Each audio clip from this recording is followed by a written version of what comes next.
బోడ కాకరకాయ బజ్జీ గురించి తెలుసుకోబోతున్నాం. దానికోసం కూరకు తగినట్టుగా ఉల్లిగడ్డలు కావాలి, ప్లస్ బోడ కాకరకాయలు కావాలి. అది ఎలాగో ఇప్పుడు మనం చూద్దాం. బోడ కాకరకాయలు ఇలా రెండు వైపులా కూడా కోసుకోవాలి.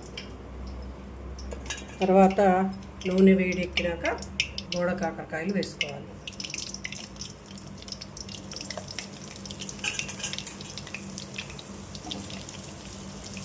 అటు ఇటు కోసాం కాబట్టి బోడ కాకరకాయలు ఏం తేలవు.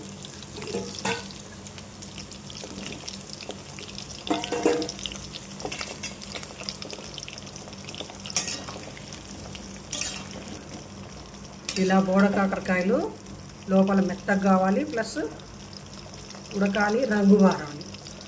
అప్పటిదాకా వేయించుకోవాలి. చూడండి,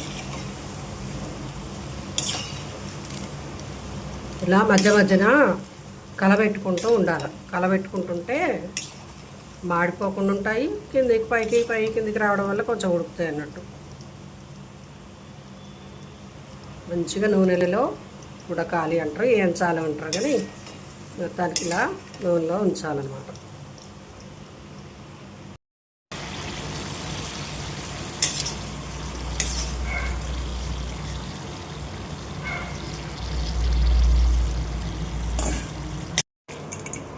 ఇట్లా మొత్తం కాకరకాయ అంతా చల్లారిపోయాక ఇట్లా చేసుకోవాలన్నమాట. చేసేసుకొని ఇప్పుడు మూకుట్లో ఉన్న నూనె మొత్తం తీసేసేయాలి. తీసేసి ఆ నూనె మూకుట్లోనే ఇవి వేయాలి. లేదా నిమ్మడంగా తీసుకుంటలే అనుకుంటే వేరే గిన్నె పెట్టుకొని అయినా చేసుకోవచ్చు.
ఇలా ఉల్లిగడ్డలు అన్నీ కలుపుకొని ఒక్క నిమిషం ఉప్పు కారం ఉడికినంతసేపు ఉంచుకొని బంద్ చేసుకోవటమే.